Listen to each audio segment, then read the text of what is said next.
Day 25 of my 50 days countdown. তো আজকে সকালে উঠে দেখো এমনভাবে বাইরে হেজ হয়ে আছে। অন্যদিন তো একটু হালকা হয়, কিন্তু আজকে এত ডেন্সড হেজ কি মানে পাশের জিনিসগুলোও দেখা যাচ্ছে না। যদিও আজকের হাওয়াটা বেশ ঠান্ডা দিচ্ছে, বাইরে অতটা গরম মনে হচ্ছে না, মনে হচ্ছে একটু শীতের ভাব চলেই এসছে, বেশ ভালোই লাগছে।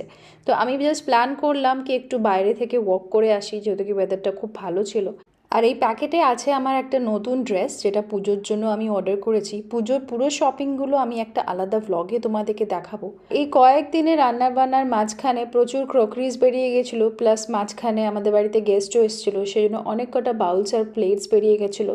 তো এগুলো রেগুলার বেসিসে অতটা ইউজ হয় না, সেই জন্য আমি ভাবলাম এগুলোকে তুলে গুছিয়ে রাখি। সুদীপ অন দ্য ওয়ে, সেই জন্য আমি ভাবলাম একটু চাটা বসিয়ে দিই, চা হতে হতে ও এসে পৌঁছে যাবে।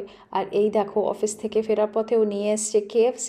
বাস তাহলে আজকের মতো এখানেই, আবার দেখা হবে খুব শীঘ্রই।